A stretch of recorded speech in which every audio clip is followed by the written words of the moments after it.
Palakpakan natin ang Panginoon. Sige po, tayo po yung makakaupo na. Good morning po sa bawat isa. Doon po sa mga nakapunta rito ngayon na first time or may mga nanunood, I'm Pastor June of Christ the Rock Kaipian. Welcome din po sa ating mga nanunood ngayon, no? Lalo na po yung ating mga kapatid na nasa abroad. Yung mga nasa Malta, no? Sila Dayan, baka nanonood sila ngayon. Kung hindi man live, nandyan lang yan. Amen. Of course, si Rod nandito naman, so live na live si Rod. Okay. Ang title po ng aking gustong ibahagi sa atin sa umagang ito ay may title na Seek First, Receive More. Seek first, receive more. Parang nag-i-echo yung aking mic. Okay, paayos ng konti. Seek first, receive more. Ayan. Ito po ay ating kinuha doon sa ating passage na Proverbs chapter 8, verse 18 to 19. Tayo po ngayon ay namumuhay. We live in a culture trained to chase more. Amen. Pakisundan yung PowerPoint ko, kapatid, ha? Kapatid na Philip, pakisundan po ang aking yan. Okay, doon pa lang tayo. We live in a culture. Okay. Ayan. Thank you. Focus tayo. Focus. Okay. We live in a culture trained to chase more. Amen. More money, more success, more security, more comfort. Yet, after all the chasing, many still feel empty, anxious, and spiritual dry. Ang dami nating hinahanap, ang dami nating hinahabol, nagpapakapagod tayo, nagpapakahirap tayo, we want more money, doon pa lang tayo sa ano. Yan. We want more money, more success, more security, more comfort. But after doing all those things, pagod ka na, tuyo ka na, dry ka pa rin. At the end of the day, empty pa rin ang buhay mo. Parang walang saysay ang buhay. No? Parang akala mo ang success ng buhay makukuha sa pera. Sabi nga nung isang artista, isang sikat na komedyante, no? Hindi ko alam kung kilala nyo yung gumanap sa palabas na Damask. Ang pangalan niya hindi Stephen Curry, si Jim Carrey. Si Jim Carrey, naging successful na artista. Amen. Yumaman. Napakayaman niya. Ang sabi niya ganun, after chasing all this wealth, don't ever think it will bring you happiness. Nakakahanap mo ng success, kakahanap mo ng yaman, sa dulo akala mo masaya. Sa dulo, wala pa ring saya. Amen. Merong isang basketball player,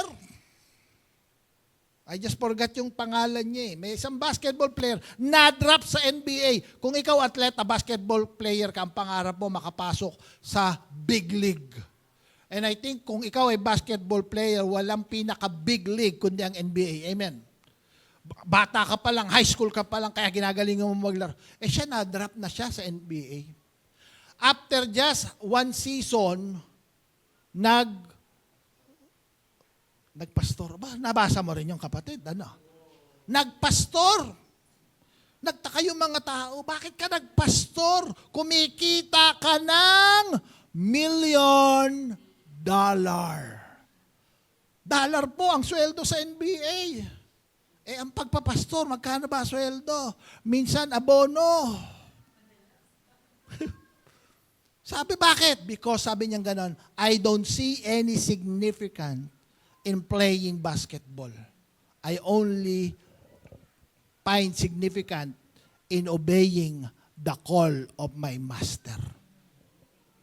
Kaya minsan, kung akala natin yung hinahabol natin, ito yung magpapasaya sa atin, ito yung magbibigay ng significant sa atin, kapatid, baka nagkakamali ka.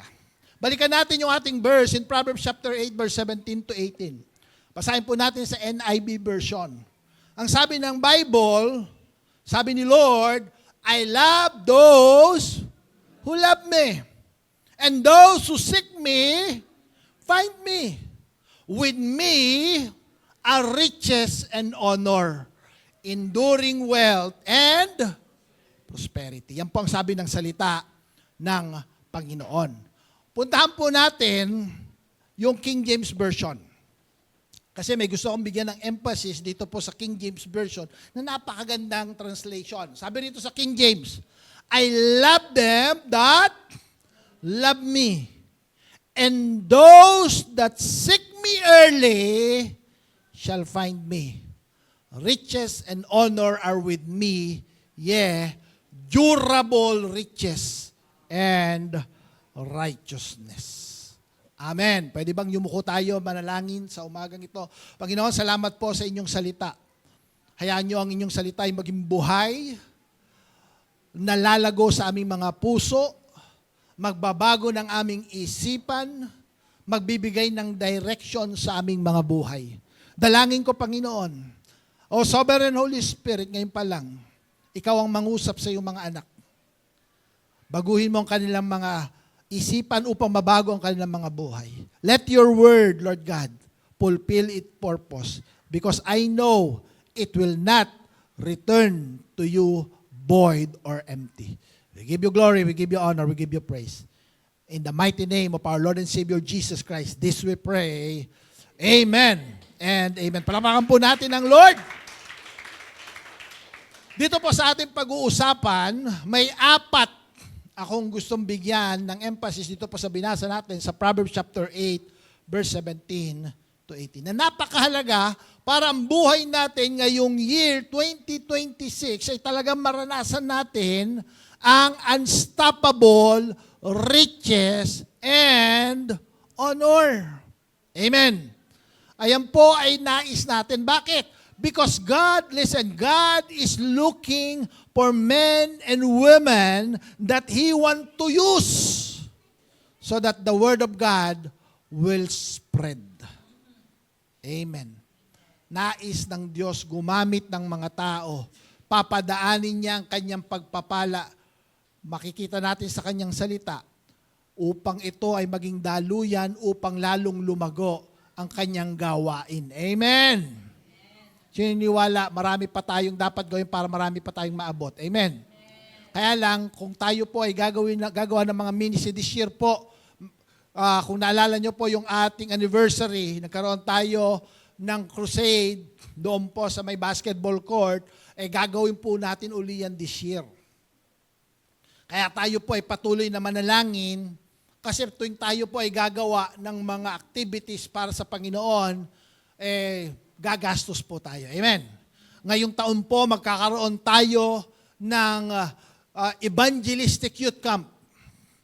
Okay, pag sinabi mong evangelistic youth camp, ang nais natin ay imbitahin yung hindi pa mananampalataya, isasama natin sila sa camp for 3 days para sila ay masyaran ng gospel upang sila ay magkaroon ng relationship sa Panginoon. Amen. Siyempre, gagastos na naman tayo dyan. Amen. Pero sino naniniwala, pwedeng gumamit ang Panginoon ng dadaluyan ng kanyang pagpapala. Kaya lang, pag si Lord pinagpala ka, dumaloy sa'yo, i-release mo kaya. Depende kung naunawaan mo yung Proverbs chapter 8, verse 17 to 18. Okay, unang-una, tingnan natin. Ano yung unang points? Point number 1, seek early. Seek early. Ang sabi dun sa binasa natin, sa King James Version, those who seek early. To seek early does not only mean early in the morning, but it pertains to first in priority. Amen. God reveals Himself to those who pursue Him intentionally, not casually. Pag sinabi mo palang early, hindi lang ibig sabihin maaga. Pag sinabi mong early, una. Diba, pagka nagkaroon tayo ng meeting, uy, ang aga mo ibig sabihin nauna ka. Bakit ang aga mo? Meron bang nauna na late? Uy, nauna ka, late ka. Di ba? Parang, ang nauuna yung maaga. Amen. Priority. Si Lord ang pinagpapala, yung alam ang priority. Amen. Balikan natin ulit yung verse. Sige, next slide. Ang sabi diyan sa King James, I love them that love me. Proverbs, sunod-sunod lang yan.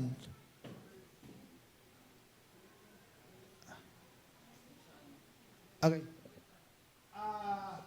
Sa Canva kayo. Hindi, kung tayo sa Canva kasi marami akong dinagdag eh. So, kung dinownload nyo na, i-ano nyo na sa Canva. Adayin nyo, tulungan mo. Kasi marami akong dinagdag at yan yung umaga pa eh. Okay. Sabi doon sa Proverbs chapter 8, 17 to 18, those that seek me early, find me. Ang nakakita kay Lord, yung maaga, yung pinaprioritize siya. Amen.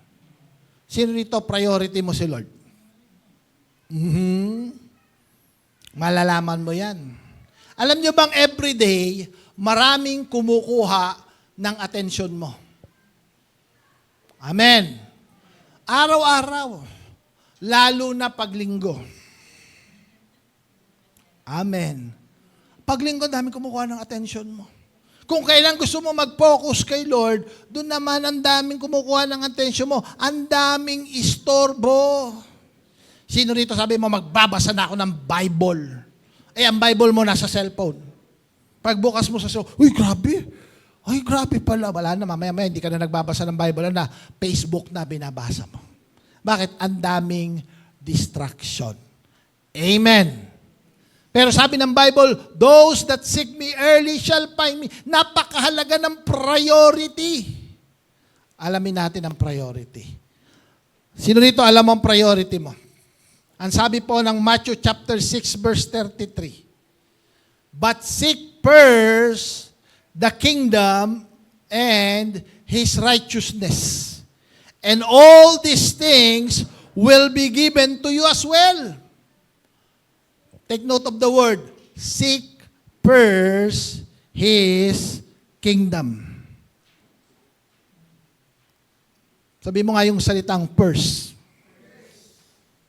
Ano daw ang uunahin mong hanapin? His kingdom and His righteousness. Ano yung sinasabi na unahin mo? Ibig sabihin, may karoon ko dapat hindi inuuna. Bakit sinabi sa Matthew chapter 6, unahin mo? Alam mo kung bakit? Kasi pag umatras tayo, atras. Balik tayo, next verse tayo. Ayan na ba yung bago kong verse, anak? Ayan. Tama lang. Ayan, verse 25 tayo. Tingnan niyo yung 25. Sabi ng Bible, therefore, I tell you, do not worry about your life. Sino rito marami kang worries? Yung mga padre de pamilya, ramdam ko kayo. Yung mga ina ng tahanan, pag nandyan na ang mga bills, ramdam ko kayo. Pag lumapit ang mga anak, humihingi ng baon, magbabayad ng tuition fee, nako, ramdam na ramdam ko kayo. Ang sabi ng Bible, therefore, I tell you, do not worry about your life. Ang problema, ang una nating hinahanap, yung para sa buhay natin. Amen. Ang una nating hinahanap, yung para sa sarili natin. Ano yung mga hinahanap natin para sa sarili? Tingnan nyo. What you will eat. Ano kakainin namin? Sino dito yung mga bata pag dumating sa bahay, Ma, anong ulam? Unang-unang tanong, hindi man lang kinumusta si mama. Ang unang hinanap, pagkain. Pagkagising sa umaga, ang unang hinahanap, pagkain. Kaya nga sabi dito ng Bible, what you will eat or drink or about your body.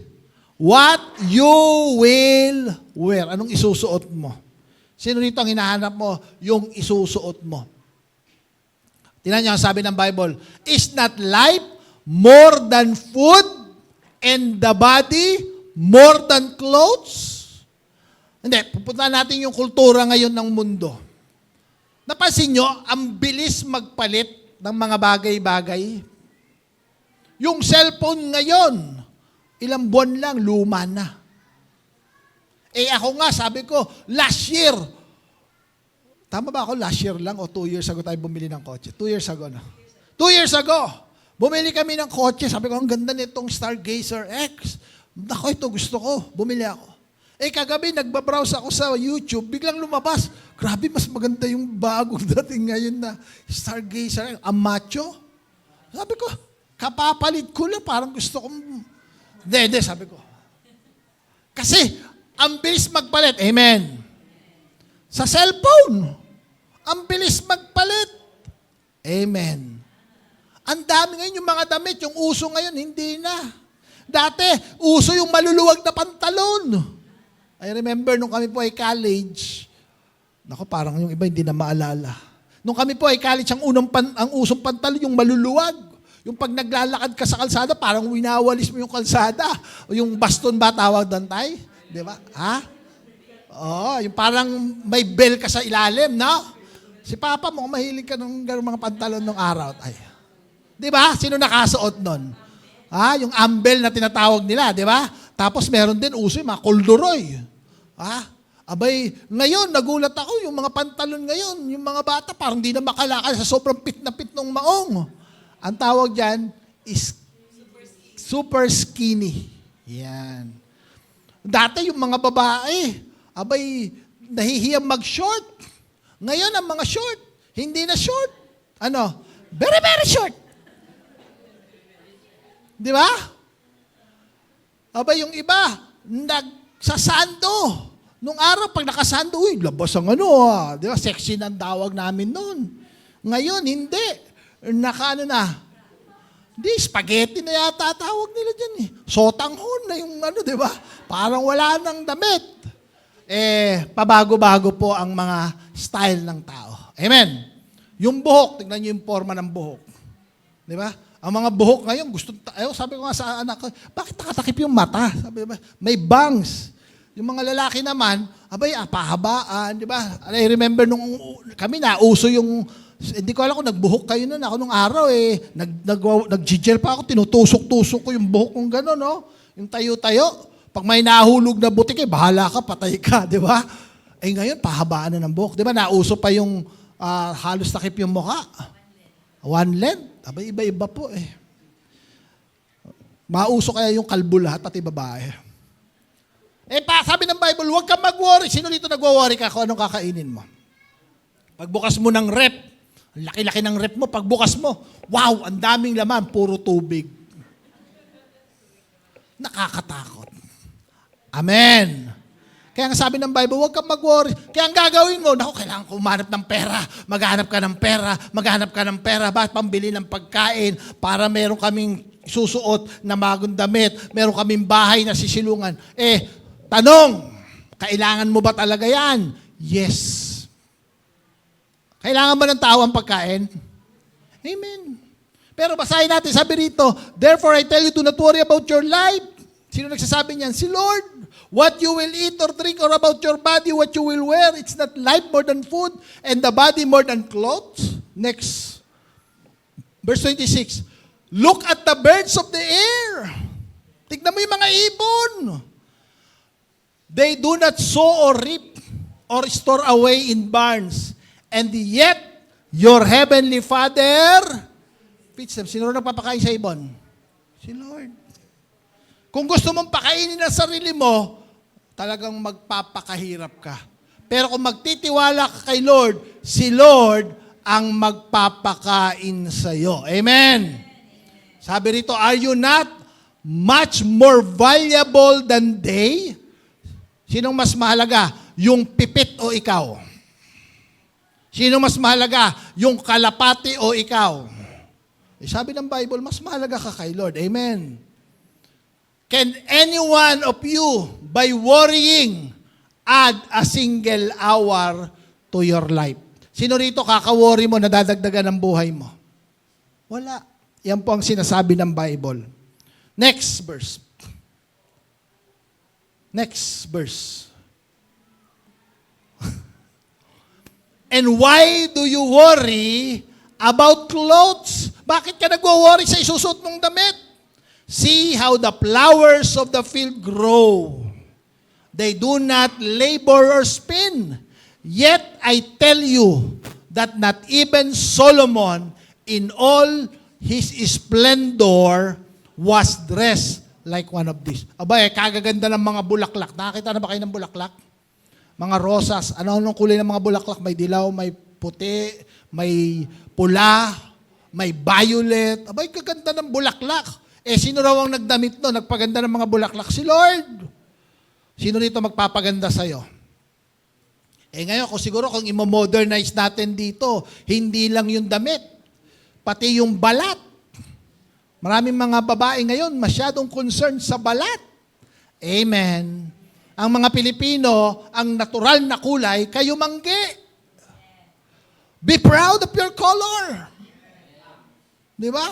Sabi nung isa pastor, bakit ganyan ang kulay mo? Dark. Sabi ko, hindi mo ba nakikita? Tall, dark, and... Amen. Proud ako na ako ay hindi naman black, dark lang. Amen. Mga babae, pag dark, kasi napapanood sa movie, napapanood sa mga television, sa mga sinihan, mapuputi, gustong pumuti. Kaya lahat pinapahid para pumuti. Nung panahon namin, ang uso papaya. Hanggang ngayon, nauso ang gluta. Susunod, graba. Pati batok, kikis-kis lahat. Lumabas lang yung kaputian. O sino rito, gumamit ka ng pampaputi? Hindi ko naman sinasabing masama. Ha? Kung gusto mong pumuti, di magpaputi ka. Pero, huwag ka nang mag-worry. Nagpapaputi ka na nga, nag-worry ka.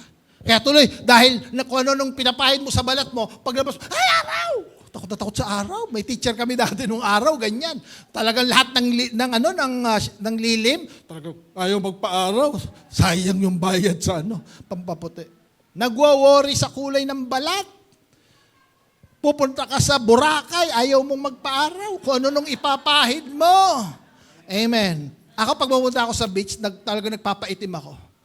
Bakit? Para pag uwi ko, Pastor, umitim ka. Galing Boracay. Hindi kasi ang sarmisa ka lang maarawan Amen. Magtatago ka pa. Sabi mo sa katabi mo, huwag kang mag-worry sa kulay ng balat mo. Maganda ka pa rin. Amen. Tingnan nyo. Next. If that is how God clothes the grass of the field, which is here today, and tomorrow is thrown into the fire. Alam nyo, mga bulaklak, madali lang mawala yan, no? Why do you worry? And tomorrow is thrown into, will He not much more clothe you? Anong tawag ni Lord sa mga nagwo-worry? You of little faith. Ang mga taong nagwo-worry sa kakainin, iinumin, isusuot, sa mga pangangailangan niya, ang tawag ni Lord dyan, you of little faith. Pero sa totoo lang, nakaka-worry talaga. I remember, nung kami po ay mag-decide na magpastor from Manila at pumunta rito sa San Jose del Monte na hindi ko naman halos napupuntahan. No? Ang pinakamalayo ko na pong napupuntahan noong mga panahon na yon sa San Jose del Monte, Bulacan ay yung boundary. No? Yung Ciudad Real. Layong-layo na ako dyan. Kung alam nyo po, ang San Jose del Monte, Bulacan, ang boundary niyan, yung Ciudad Real. No? Boundary yan, Pangarap, Caloocan na yan. Tama ba ako, Tita Lisel? Boundary yan Caloocan, tsaka San Jose del Monte. Ang unang-unang subdivision yan, Ciudad Real. Doon po kasi nakatira yung kuya ko. Ito yung magki-Christmas kami, at nagko-commute ako, sabi ko, ano ba naman tong si kuya? Bakit naman dito pa naisipang bumili ng bahay? Napakalayo. Ang hirap-hirap puntahan. Hindi ko alam, mas lalayo pa pala ako. Pero bago po kami nagpunta dito, nung kami po ay binigyan ng desire ng Lord na mag-pastor ng isang church, may nakausap ako ang nagsabi niya, June, kasi during that time po, I'm already -8, ilan? 45? 45. I'm 45 years old na po noon. Kasi for the long year, ako po ay nagmi-ministry sa campus, sa loob ng eskwelahan. Nagmi-ministry lang po ako sa mga estudyante. At yung church po sa Manila, may salary ako. May kotse ako, kahit papaano, may bahay ako. Nung kami po ay nagkaroon ng mga situation and God is telling us, magplanta kayo ng church, magsimula na kayo ng inyong sariling ministry. May nagsabi sa akin, ngayon ka pa magsisimula. 45 years old ka na. Malalaki na mga anak mo, 4 pong malalaki anak ko. Talaga namang malalaki. Saan ka kukuha ng pera? Anong ipapakain mo? Mag-isip ka muna. Abay, parang natakot nga ako. Abay, oo nga, no? Anong papakain ko? Saan kami titira? Ang dami kong iniisip. Pero you know what? Ang kailangan mo, faith. Amen. Sabi ko, Lord, ikaw ang tumawag, you provide. And that is 8 years ago. Amen. Nung pumunta po kami, wala akong kapera-pera, hindi ko alam. Nung nakita namin tong building na to, abay, sabi ko doon kay Bishop Anthony, Bishop, dito na po ako magsisimula ng church. Irerenta na po namin to. Sabi ko doon sa may-ari, magkano po renta? During that time, 9,000 pa yata, ano? 9,000. Sige po, God will provide. Wala po akong pera, wala akong sweldo, wala akong trabaho. Sabi ko lang, God will provide. O sige po, sabi sa akin, kailangan nyo pong mag-down. Magkano po ang down? 1 month advance, tama ba ako? 1 month advance, 2 months deposit. Basta ganun, basta 3. Sabi ko, mga almost 20 plus, almost 30,000. Ay, saan ako kukuha? God will. Nakwento ko na lagi ko nang nakakwento, no? Pero alam nyo ba, nung umuupo ako doon sa may-ari, wala pa akong pera. Pero nung oras ng signing namin, dala-dala ko na yung pan-down sa place na ito. Bakit? Manampalataya ka, hindi ka pababayaan ni Lord. Alam nyo, mula nung nagpastor kami, wala po akong source, hindi ko alam kung saan nakukuha ng pera, no? Hindi ko alam kung paano kami, yung mga anak ko, ang dala-dala ko lang pananampalataya. Mula noon hanggang ngayon, hindi kami ginutom ni Lord. Palapakan natin ng Panginoon. Dumaan ang pandemic. Abay, mas lalo. Sabi ko, kung kailan pandemic, dun bumuhos ang sobrang pagpapala ni Lord.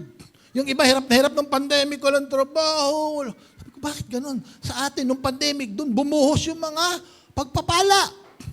During pandemic, dun may tumawag sa akin at ang sabi, Pastor Jun, pumunta ka dito sa Laguna, kunin mo na yung kotse. Anong kotse? May bibigay akong, akala ko nga, pinaprank ako. Sabi ko, Pastor, kasi siya ang nagsabi sa akin, Pastor, punta daw tayo Laguna, may kukunin daw tayong kotse. Ikaw, wag mo nga akong pinaprank. Yung pala, totoo. Si Lord may binigay na kotse. Pandemic. Amen. Ang kailangan mo lang, manampalataya. Paano kaya kung nag-worry ka? Oo nga. Diba? Sabi ko nga, inisip ko, sabi ko kay Pastor, ano kaya nag-worry tayo? Oo nga. Dito na lang tayo sa Manila. Anong kakainin natin doon? Saan tayo titira doon? Paano pag-aaral ng mga anak natin? Naku, oo. Tsaka 45 na ako, Pastora. Magsisimula pa ba tayo ng ministry? Alam niyo, minsan sa buhay niyo, tatakutin kayo ng demonyo. Amen. Kaya lang kailangan manampalataya ka. Sabi mo sa katabi mo, manampalataya ka. Amen? Kaya minsan, yung hawak mo sa pera, hindi mo mabigay yung tithes and offering mo. Hindi ka makapag-first fruit. Bakit? Takot ka. Never, listen, church, never ever move according to your fear. Move according to your faith. Maraming mga tao, they move according to their fear. Lord, di mo na ako makapagbigay. Bakit? Walang-wala, nakakatakot. Ang daming bayarin. Magbabayad ako ng ganito, Lord. Ganyan. Naku, nandiyan yung mga bill. Nag-ano ka? You move according to your fear. Lord, di mo na ako mag-first fruit. Bakit ang daming ganito, ganyan. You move according to your fear. Sabi ng Bible, you have little faith. Kasi nag-move ka based on your worries, not based on your faith. Bakit? Kasi pag inuna mo ang worries, inuna mo. Ano ang hinahanap ni Lord? Those who seek me early. Amen.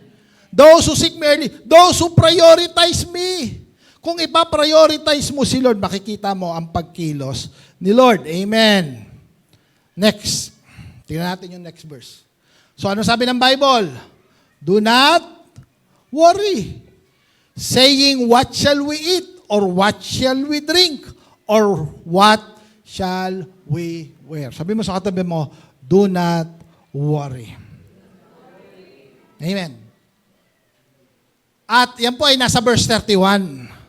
Pagpunta natin sa verse 33, yung binasa natin kanina, ano sabi ni Lord? Seek first the kingdom of God and His righteousness. And all of these things, ano yung all of these things? Kakainin mo, iinumin mo, isusuot mo. Lahat yan, idadagdag ni Lord.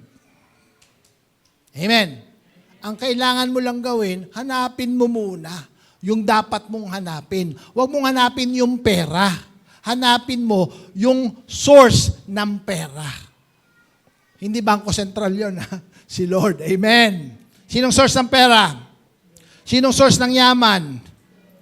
O anong sabi ng Jeremiah 29 verse 13? You will seek me and find me when you seek me with all your heart. Pag hinanap mo si Lord, wholehearted. Huwag kang half-hearted. Pag hinanap mo si Lord, todo mo bigay mo sa lahat. Kumbaga sa ano, todo mo taya, pati pato. Nung naglalaro kami ng bata, ganyan eh. O sige na, todo na, pati pato, taya na. Sino dito minsan pagka magsiserve ka kay Lord, lalapit ka kay Lord, may reservation ka. Ibig sabihin, nagdadalawang isip ka. Amen. Dapat todo tayo kay Lord. Okay, punta tayo sa number 2. Source of riches. You don't just seek early, but you need to understand the source of riches. True wealth comes from God. Ang totoong yaman, galing kay Lord.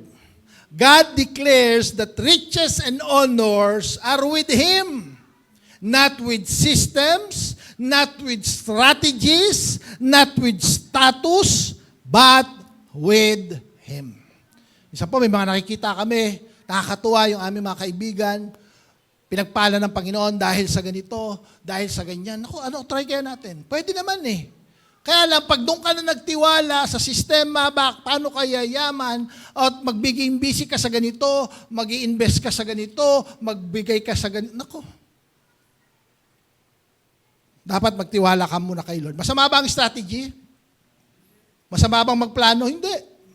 Kaya lang, pag nagtitiwala ka na doon sa plano, nagtitiwala ka na doon sa sistema, hindi ka na nagtitiwala kay Lord, baka akala mo ang source ng yaman, negosyo. Ang source ba ng yaman, negosyo? Ginagamit lang ng Lord ang negosyo, pero ang tunay na source si Lord. Amen. Magninegosyo ka, pwede ka malugi. Tama? Magtatrabaho ka, pwede ka matanggal. Kahit gaano pa kalaki ang sweldo mo. Si Lord pa rin ang totoong source ng lahat na pwede nating matanggap. Ano ang sabi ng Proverbs doon sa ating verse? I love them that love me, and those that seek me early shall find me. Riches and honor are with me, sabi ni Lord. Nasa akin sa Tagalog. Na kanino ang yaman? Na kay Lord. Are you hearing me? Deuteronomy chapter 8 verse 18. Sabi po ng Bible, but remember the Lord your God, for it is He who gives you the ability to produce wealth. Sino ang nagbibigay ng abilidad para ikaw ay kumita? Si Lord. Huwag kang magyabang. Ay, alam mo, kaya ako yumaman, madiskarte kasi ako. Ay, kakadiskarte mo, hindi mo inuna si Lord. Hindi mo kasi iniisip na si Lord ang source. Ang iniisip mo, itong magandang opportunity na negosyo, popokosan ko lang to, yayaman ako. Sabi ni Lord, napapangiti na lang si Lord. Bakit? Yan bang source ng yaman mo? Riches is with me. Amen. Bakit? Ako ang nagbibigay ng ability to produce wealth. Yung talent ng kamay mo, yung galing ng pag-iisip mo, yung talent mo, galing kay Lord yan. Dapat i-recognize. Sabi mo nga sa katabi mo, recognize. I-recognize mo si Lord. Hindi naman si Lord maglalabas ng kamay na malaki, may daladalang pera. Gagamit talaga ang Panginoon ng mga opportunity. Amen. Maaring ito ay negosyo, maaring ito ay magandang trabaho, maaring ito ay investment. Actually, we encourage you, kung may opportunity, magnegosyo ka. Pero doon sa pagnenegosyo mo, magtiwala ka kay Lord. Amen. Meron akong nakausap. Kinukwento niya yung isang negosyante taga Jensan.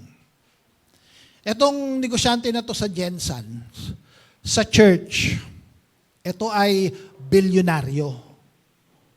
Pero sa church, alam niyo ang kanyang ministry? Tagalinis. Makikita mo tong mama daw na to, bago magsimula ang service, nandun sa banyo, nagmamap. Akala mo janitor, nag-ayos ng mga upuan. Pero hindi mo alam, mayaman na negosyante. Alam mo negosyo niya? Hardware. Malaking hardware doon sa kanilang city, Jensen. Yung nagsishare na kaibigan ko, nagtataka siya. Kasi itong may-ari na to ng hardware, nagbubukas yung kanyang hardware alas 8. Pero 6 to 8, lahat ng kanyang trabahador, meron silang Bible study. Bina-Bible study niya. Kasi talagang naglilingkod to sa Panginoon. Nagba-Bible study siya, bina-Bible study niya. So minsan daw, ito'y nag-o-overtime. Pero magtataka ka. Ito si bumibili to, nagpo-procure to ng mga gamit sa hardware, di ba? Magtataka ka. Alam mo bakit? May mga hardware na malapit din doon sa paligid. Pero dahil nalilate pagbukas yung hardware niya, may mga tao nakapila. Hardware, pinipilahan. Nakita ka naman ng hardware na pinipilahan?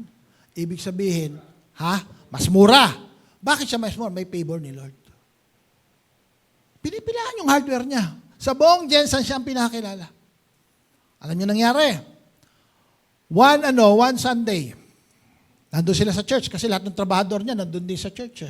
Pinapatan niya ng church. Nag-worship. Nag-special number tong lalaki na to. Dakilang, ano bang kanta yun? Dakilang katapatan. Dakilang katapatan. Hindi ko nakakantahin, baka hindi maging dakila yung awitin. Pero dakilang katapatan, nag-special number siya kasi kumakanta-kanta rin siya. Habang kumakanta siya, biglang may dumating. Nagbubulungan, nagkakagul, may mga pulis pa. Paano nangyari? Abay, maya-maya, lumapit yung binulungan siya. Pinatigil yung special number. Sir, sabi niya nga, kailangan natin umalis. Bakit? Yung hardware nasusunog. Yung kabuhayan niya nasusunog. Alam niya, sabi nung tao na to, hardware lang pala. Umaawit ako ng papuri sa Panginoon. Tuloy natin. Sabi doon sa banda, tuloy niyo. Tinapos niya yung kanta, dakilang katapatan. Tsaka siya pumunta. Halos kalahati na nung hardware nasusunog. Abay, biglang gusto niyang pumasok. Akala daw nung mga fireman, abay, nasiraan na ng bait. Yung negosyante, pag gusto nang pumasok. Sabi, sir, huwag kayo pumasok, ang lakas ng apoy. Hindi, doon lang ako sa bukana. Pray ko lang. Hindi, sir, masyado na malakas, hindi na maapula yung apoy. Alam niyo, itong lalaki na to, pumunta raw doon sa harapan ng hardware, malapit doon sa may umaapoy. At ang sabi niya, nirebuke niya yung apoy. Nanalangin siya, sabi, ikaw na apoy, lumayas ka. Nagtaka yung mga fireman, biglang humina yung apoy. Imagine niyo, sakit sa bulsa. Amen. Pero alam niyo, ginawa na ito, nanampalataya lang siya kay Lord. Nirenovate niya yung kanyang hardware, tapos yung kahoy na mga nasunog, hindi niya pinalitan. Ang ginawa niya, ano ba yung nilalagay, pampakinis? Nilagyan lang ng barnis. Pero kitang-kita mo, maitim.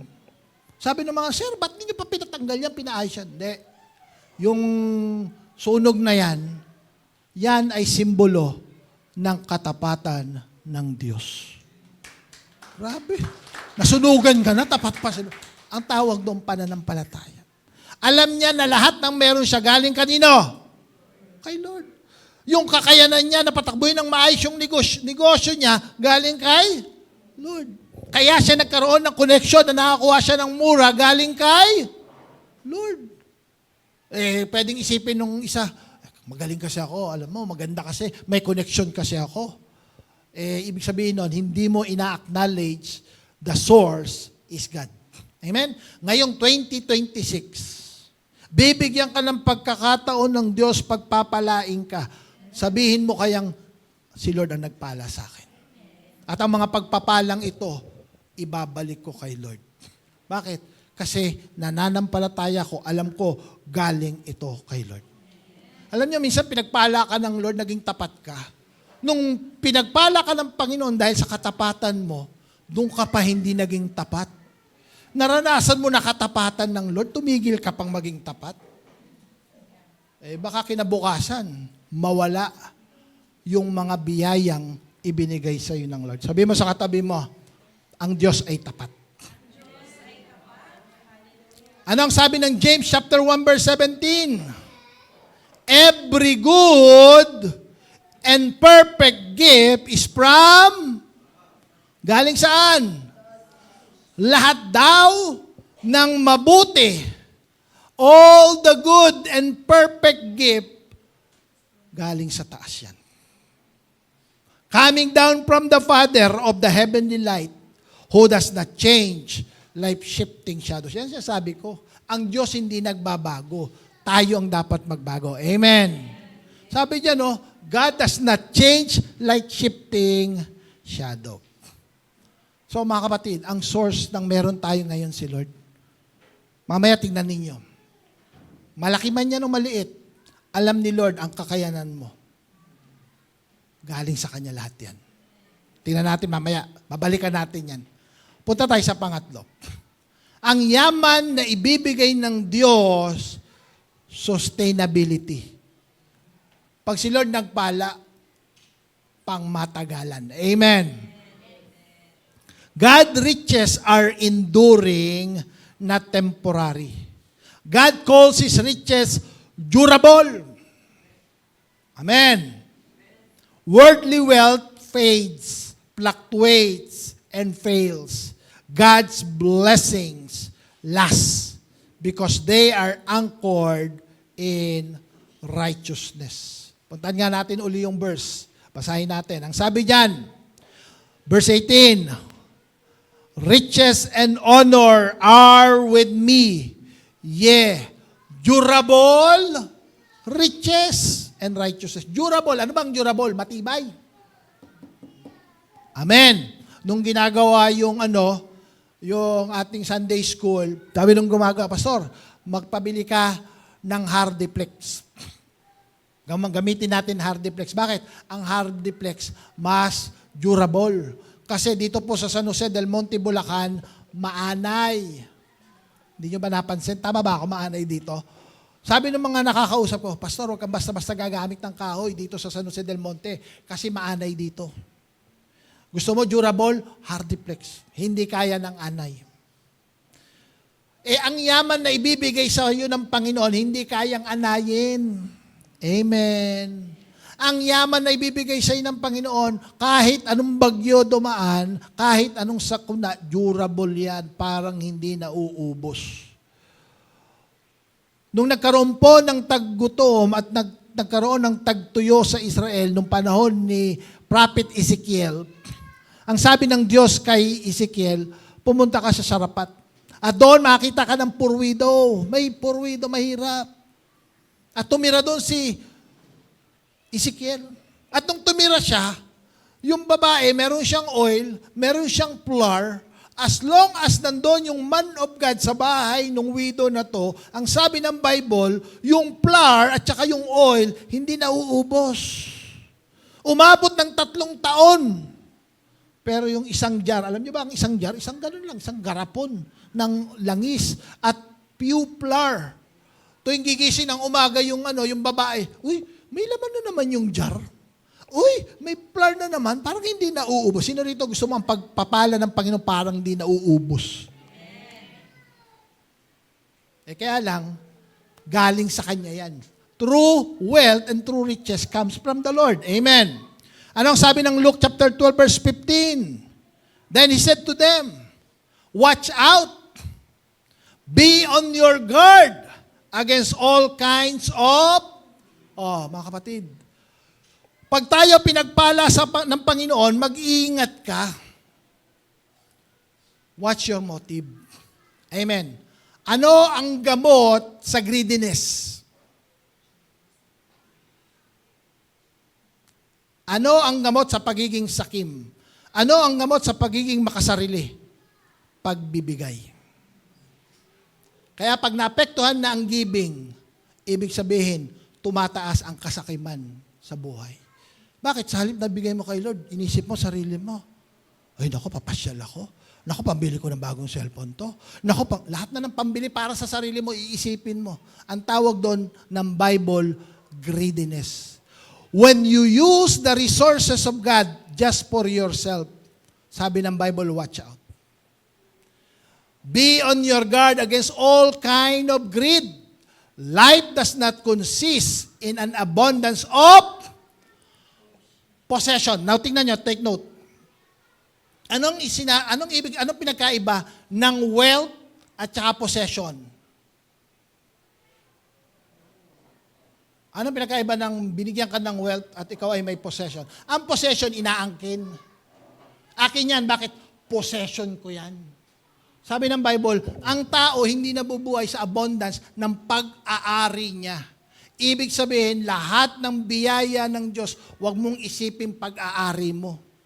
Hindi nabubuhay ang tao sa Kasi pag ang lahat ng pera darating sa'yo, iniisip mo pag-aari mo. Ay, gagastusin ko to ayon sa gusto ko. Ilalagay mo yung greediness sa buhay mo. Pero kung sasabihin mo, pinadaan lang sa akin ng Lord to, madali mong i-release. Amen. Kaya nga sabi ng Lord, life does not consist in the abundance of possession. Pero si Lord ba, pagpapalain ka, masama bang ikaw ay magkaroon ng possession? Masama bang ikaw ay magkaroon ng yaman na galing kay Lord? Hindi. Actually, sabi ng Bible, basahin natin to.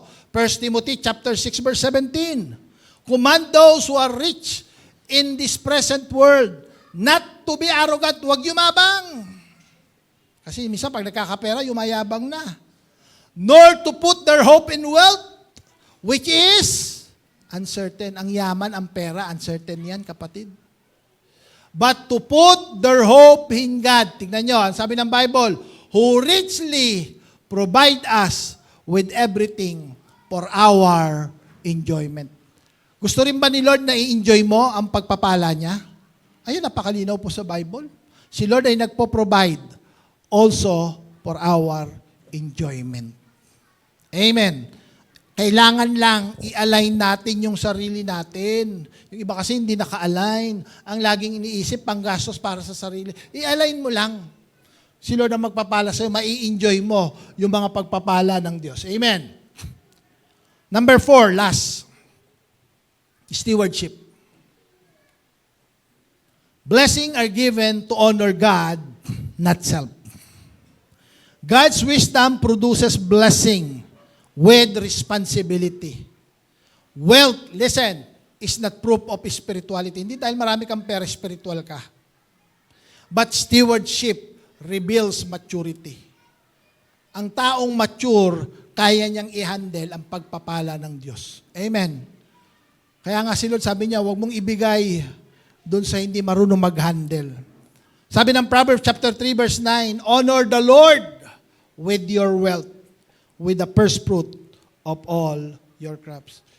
Ang hinahanap ng Lord, yung marunong mag-honor doon sa mga biyayang ipinagkatiwala niya. O, tingnan nyo. Merong parable na binigay si Lord sa Luke chapter 16 verse 10. Tingnan natin tong parable na ito. Ang ganda eh.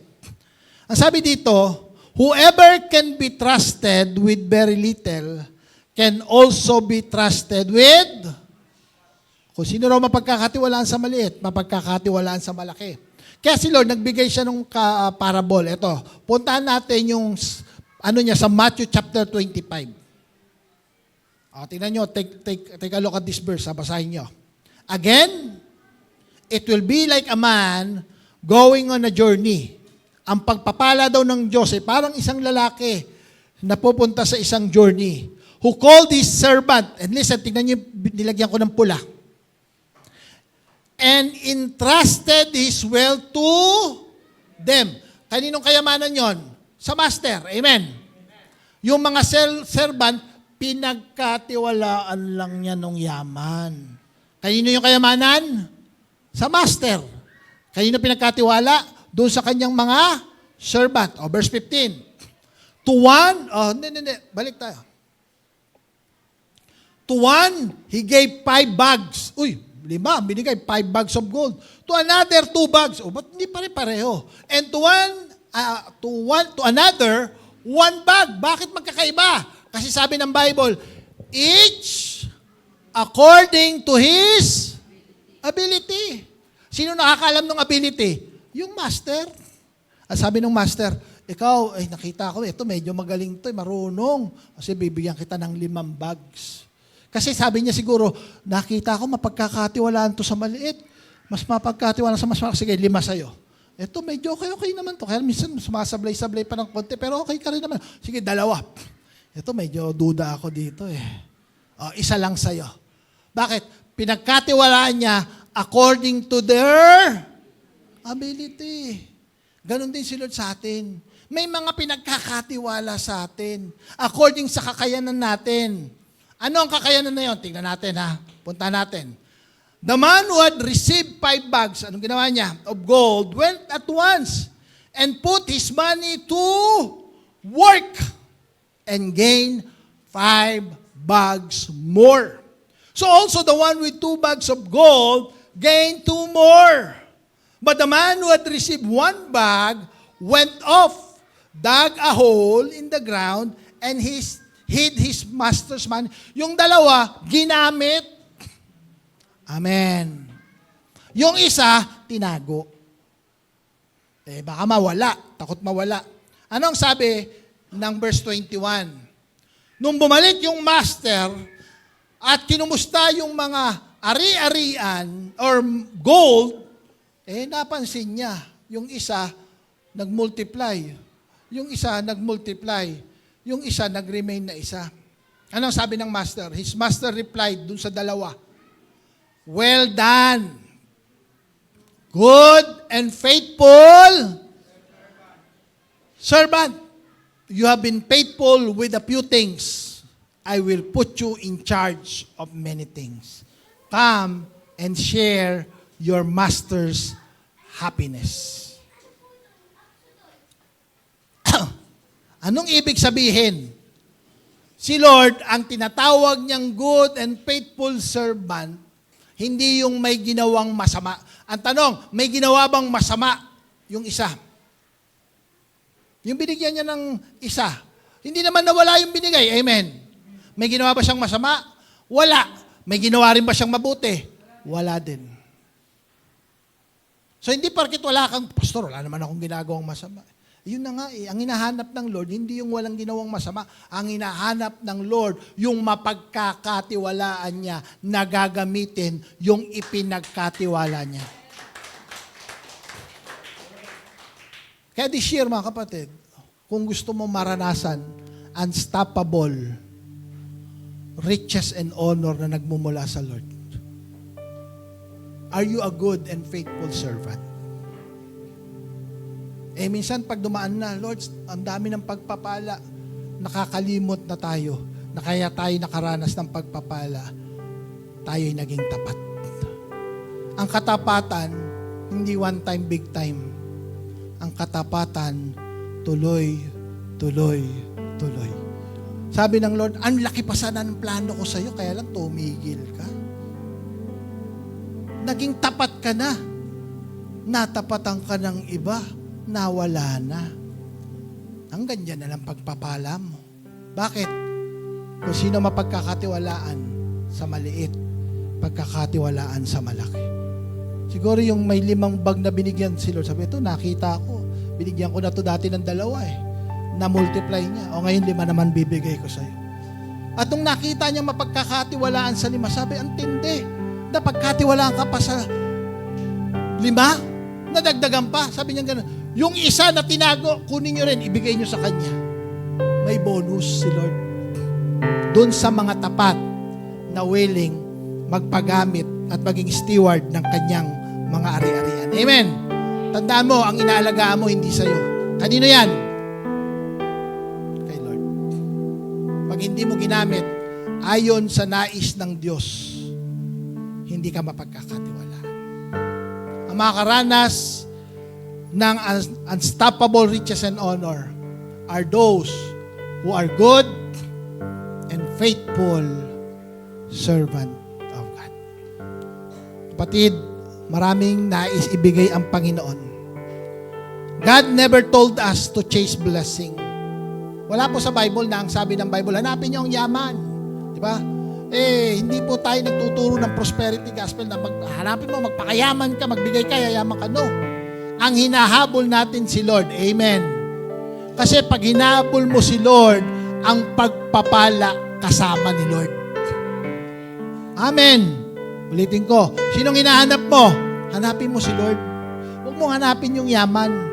Pag nahanap mo si Lord, ang kayamanan na kay Lord. Blessing. Sabi ng Bible, riches and honors is with me. Ang yaman nasa akin. Minsan when wisdom is first, order follows. When God is first, peace follows. When God is first, provision follows. Amen. Sige po, tayo pong lahat ay tumayo.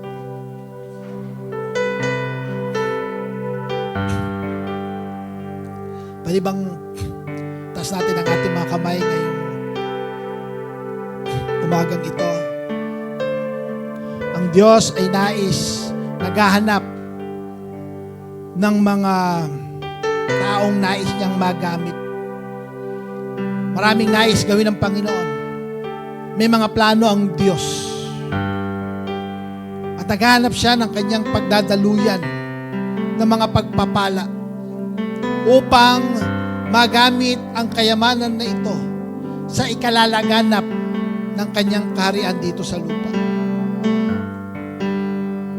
Hallelujah. This year, God will be raising up businessmen. Pwede ba ibaba muna natin ang ating mga kamay? I will be challenging. Magcha-challenge lang ako. Tingin mo na kayo lahat dito. The ability to produce wealth comes from the Lord. Amen. Kung ikaw ay nagtitiwala sa Panginoon at kaya mong mag-commit sa Panginoon, at nais ng Diyos padaluyin ang pagpapala sa iyo, bibigyan ka ng opportunity ng Panginoon makapagtayo ng sarili mong negosyo. Pero pag pinagpala ng Diyos ang negosyo mo, magkukumit ka ba that you will be a good stewards of God's blessing? Huwag mo isipin ang puhunan, Pastor. Wala naman akong puhunan. No, huwag mo isipin yan. Ang kailangan mo lang manampalataya. Kung ikaw kaya mong taniman ng pananampalataya, Panginoon, pagpalain mo lang ako. Kahit maliit na negosyo, palalaguin mo yung pera na makukuha ko, ipagkakatiwala ko sa iyo. Gamitin mo para ikalalaganap ng iyong salita. Amen. Meron niya akong kausap, sabi niya, Pastor, pag nasimulan, willing akong mag-finance, papatayuan ko ng church building.